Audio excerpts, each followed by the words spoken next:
সাহাবায়ে কেরাম কি মসজিদে এসি লাগাইছিল? প্রশ্নের জবাব দিয়ে যাবেন আশা করি। সাহাবায়ে কেরাম যদি মসজিদে এসি লাগায় তাহলে মসজিদে এসি লাগাতে পারবেন, না হলে মৌলভী সাহেব আপনি কখনো মসজিদে এসি লাগাতে পারবেন না, এসি করা গাড়িতে আপনি চলতে পারবেন না।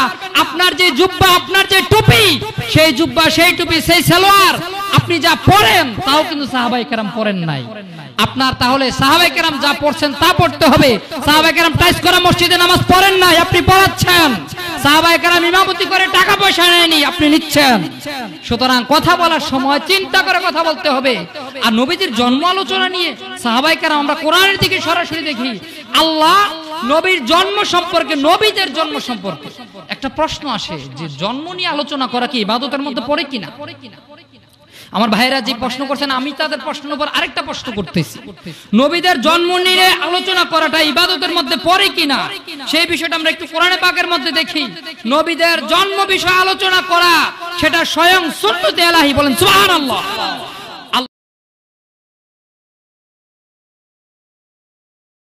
আমার বেদাতি ভাই যেটা বলেছেন, ওনার যে দলিলগুলো দিয়েছেন, যুক্তিগুলো দিয়েছেন, ওগুলো আমরা স্মরণ রাখলাম। কিন্তু আমরা ওলামায়ে দেওবন্দ এবছর আর ঈদে মিলাদুন্নবী পালন করতে পারছি না, ওনাদের কথা শুনেও সেটা পারছি না।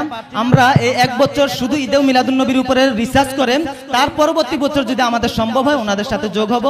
এই পর্যন্ত আমরা ঈদে মিলাদুন্নবী করতে রাজি হচ্ছি না ওনাদের কথা অনুযায়ী। আসসালামু আলাইকুম। জি, বেদাতি বললে আমরা খুশি আছি, কেননা আপনিও বেদাতি। নবীর জামানায় আপনি ছিলেন না, সাহাবীর জামানায় আপনি ছিলেন না, তাবির জামানায় আপনি ছিলেন না, আপনার জন্ম বেদাত। আমরা নিজেদেরকে বেদাতি বলে, আমরা আশিক রাসূল, আমরা সুন্নি মুসলমান, আমরা মিলাদ ক্যাম্প করব।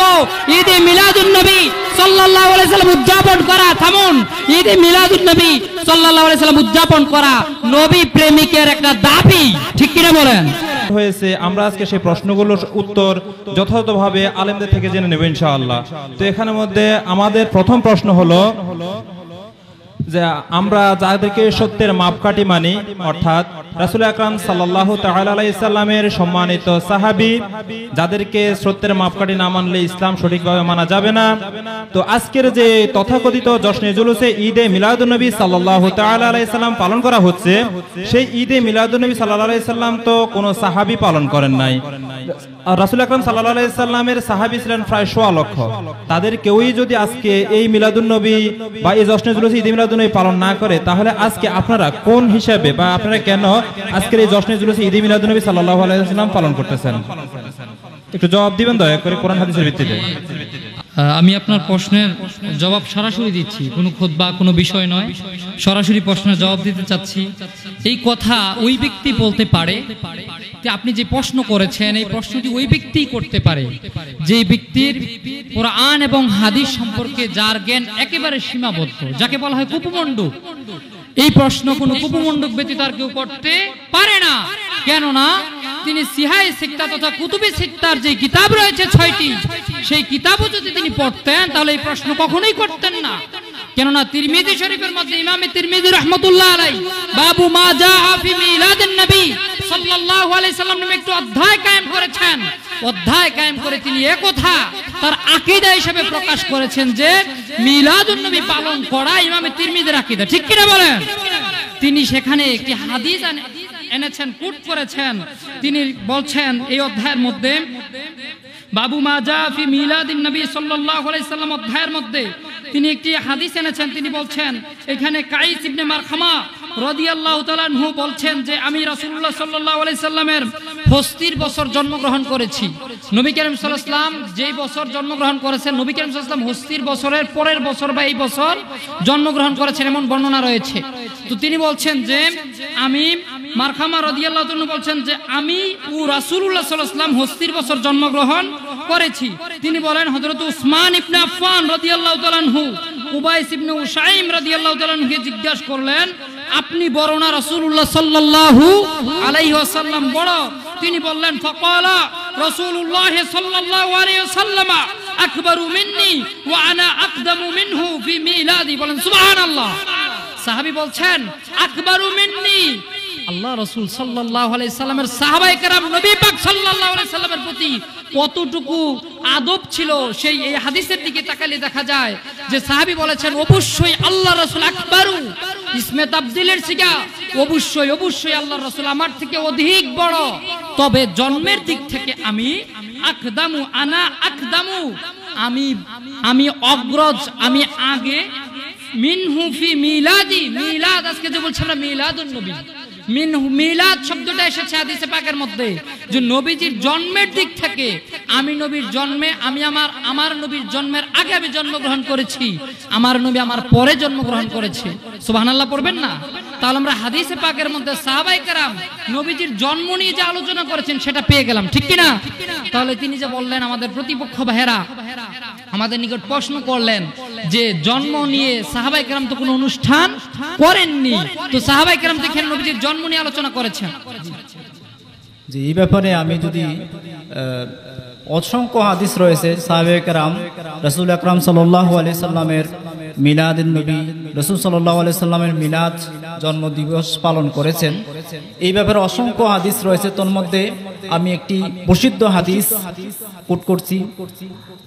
রইসুল মুফাসসিরিন হযরতে ইবনে আব্বাস রাদিয়াল্লাহু তাআলা আনহু তিনি বলেন, আমি রাসূল করিম সাল্লাল্লাহু আলাইহি সাল্লামের মিলাদ, আমি রাসূল সাল্লাল্লাহু আলাইহি সাল্লামের মিলাদের বর্ণনা, রাসূল সাল্লাল্লাহু আলাইহি সাল্লামের বেলাদাত নিয়ে আমি আমার গৃহের মধ্যে আলোচনা করছিলাম এবং সাহাবায়ে কেরাম তা শ্রবণ করছেন এবং তারা আল্লাহ রাব্বুল আলামিনের প্রশংসা করেছেন এবং রাসূল করিম সাল্লাল্লাহু আলাইহি সাল্লামের উপর দুরূদ শরীফ পাঠ করেছেন।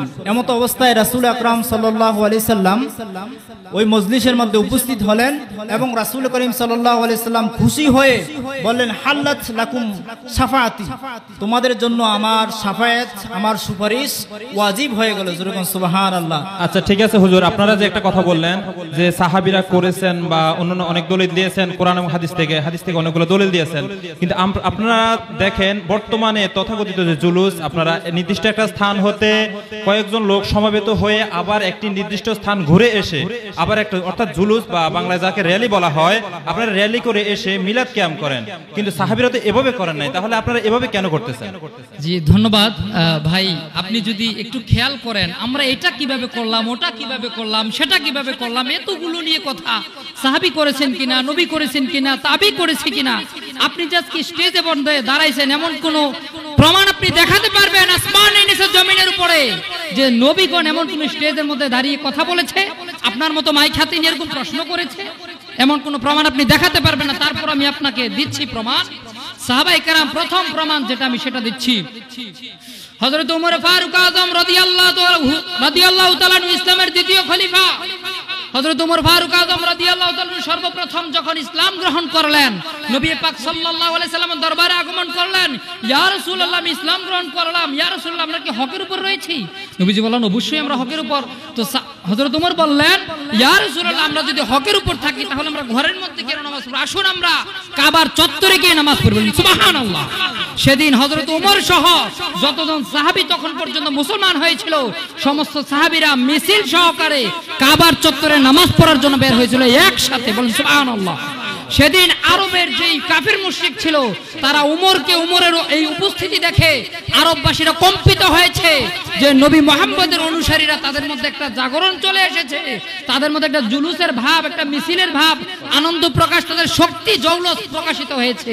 এর দ্বারা প্রথম। দ্বিতীয় দলিল আমার যেটা, দ্বিতীয় যে প্রশ্ন, দ্বিতীয় যে এই প্রশ্নের প্রেক্ষিতে দ্বিতীয় জবাব, নবী পাক সাল্লাল্লাহু আলাইহি সাল্লাম যেদিন হিজরত করেছিলেন, বিখ্যাত এই ঘটনাটি অনেক বিখ্যাত, এই ঘটনা সম্পর্কে জানেন না এমন কোন আলেম রয়েছেন বলে আমার জানা নাই। যদি এমন কোন ঘটনা জেনে না থাকেন তাহলে আমি আপনাকে যে আগের কথা যেটা বললাম কুপমুন্ডুক, তার চেয়ে বেশি কথা আমি বলতে চাই না।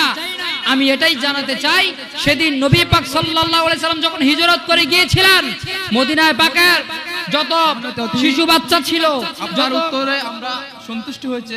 তবে আমার আরেকটা প্রশ্ন, আলহামদুলিল্লাহ, সেটা হচ্ছে এভাবে আপনারা যে জুলুস করেন ভালো কথা, এই যে আপনারা এভাবে লাইটিং করতেছেন, হাজার হাজার টাকা নষ্ট হচ্ছে এবং বিরিয়ানি খাওয়াচ্ছেন, তারপর আমরা এগুলো অপচয় আর কিছু নয়, অর্থাৎ আপনারা যে কোরআনে পাক ঘোষণা করেছেন যে অপচয়কারী শয়তানের ভাই। জি জি, এখন আমি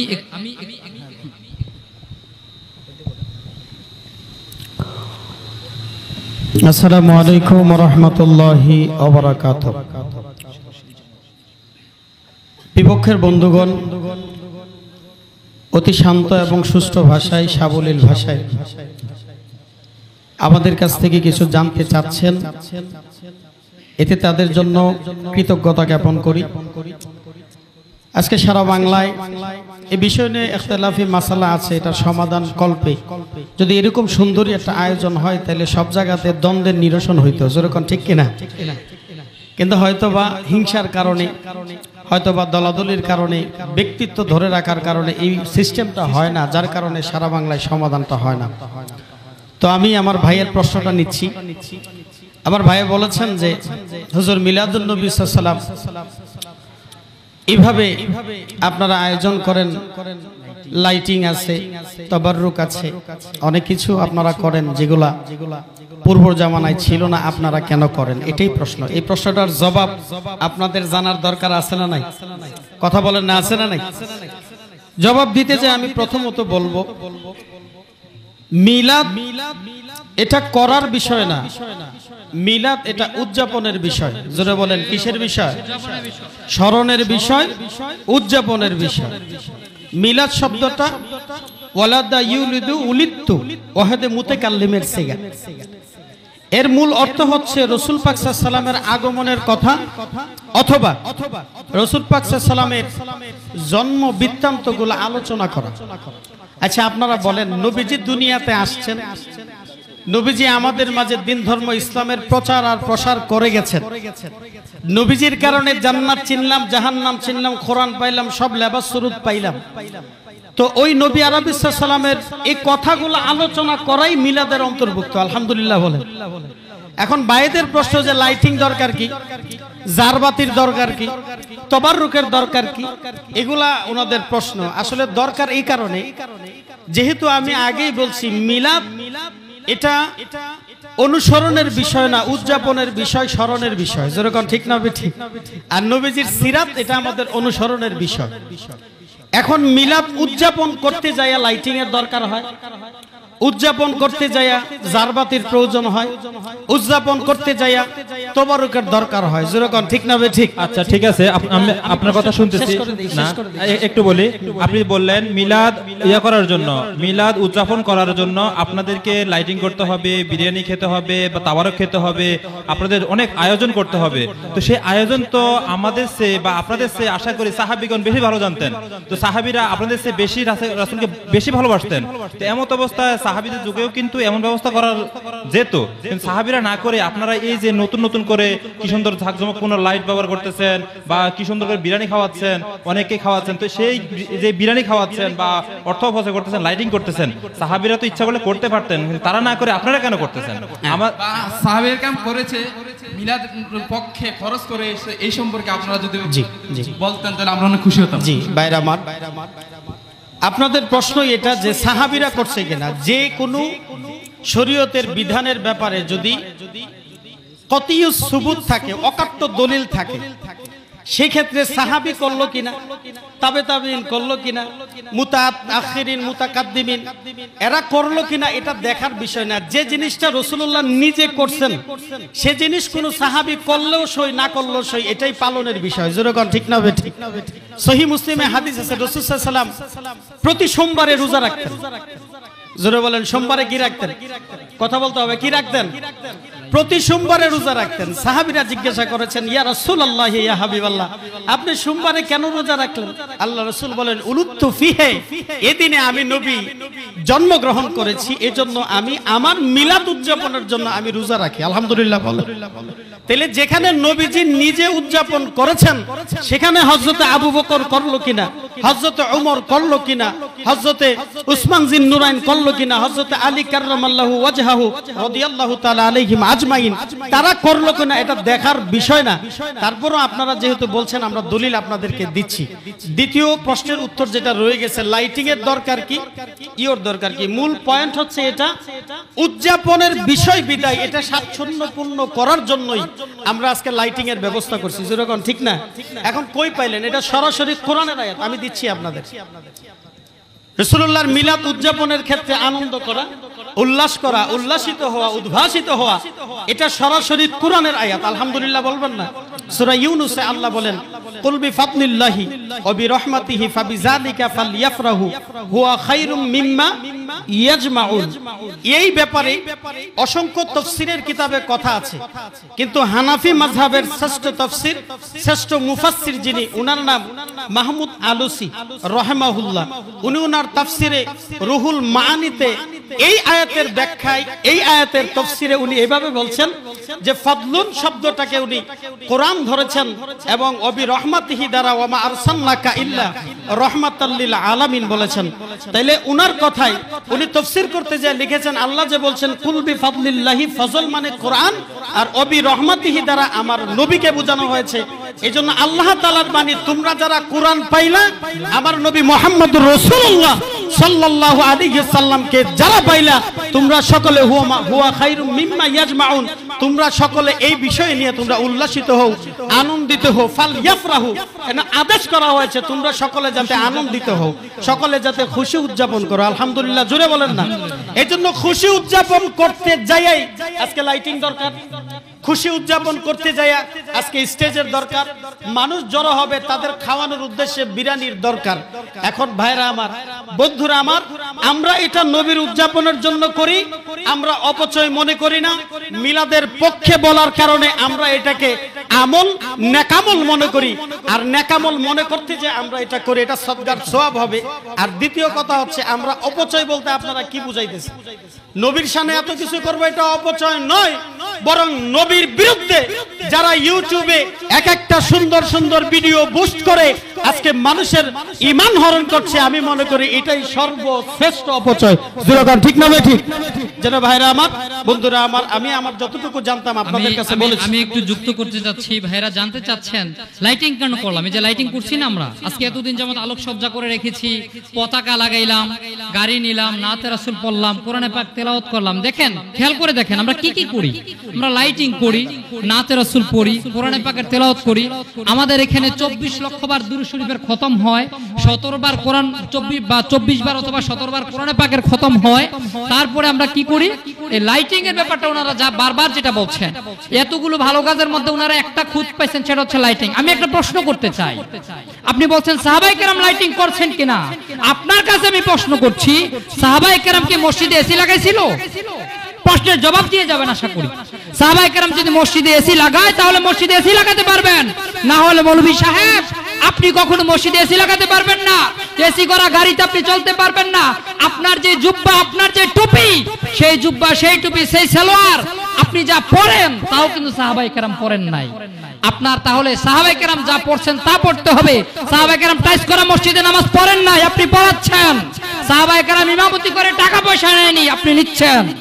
সুতরাং কথা বলার সময় চিন্তা করে কথা বলতে হবে। আর নবীজির জন্ম আলোচনা নিয়ে সাহাবায়ে কেরাম, আমরা কোরআনের দিকে সরাসরি দেখি, আল্লাহ নবীর জন্ম সম্পর্কে, নবীদের জন্ম সম্পর্কে একটা প্রশ্ন আসে যে জন্ম নিয়ে আলোচনা করা কি ইবাদতের মধ্যে পড়ে কিনা? আমার ভাইরা যে প্রশ্ন করছেন, আমি তাদের প্রশ্নের উপর আরেকটা প্রশ্ন করতেছি, নবীদের জন্ম নিয়ে আলোচনা করাটা ইবাদতের মধ্যে পড়ে কিনা সেই বিষয়টা আমরা একটু কোরআনে পাকের মধ্যে দেখি। নবীদের জন্ম বিষয়ে আলোচনা করা সেটা স্বয়ং সুন্নতে ইলাহি, বলেন সুবহানাল্লাহ। আল্লাহ তাআলা স্বয়ং তার নবীদের পূর্ববর্তী নবী হযরতে ঈসা, হযরতে ইয়াহিয়া, হযরতে ইব্রাহিম, হযরতে মূসা, আব্বাজান আদম আলাইহিস সালাতু ওয়াস সালামের জন্ম আলোচনা, তাদের সৃষ্টি সম্পর্কে আল্লাহ আলোচনা করেছেন। আল্লাহ কালামে পাকের মধ্যে ইরশাদ করছেন, সালামুন আলাইহি ইয়াউমা উলিদা ওয়া ইয়াউমা ইয়ামুতু ওয়া ইয়াউমা ইউবআসু হাইয়া। কোরআনে পাক দেখুন, সংক্ষিপ্ততার কারণে আমি সব পড়ছি না, তাহলে এখানে পেলাম নবীদের জন্মের দিনে আল্লাহ সালাম দিচ্ছে, বলেন সুবহানাল্লাহ। নবীদের জন্ম হযরত ঈসা আলাইহিস সালামের জন্মের দিন আল্লাহ সালাম দিচ্ছে। তাহলে নবীদের জন্ম বিষয়ে আলোচনা করা, নবীদের জন্ম দিবস উদযাপন করা, এটা সুন্নতে ইলাহি, স্বয়ং আমার আল্লাহর সুন্নাত। আর কোন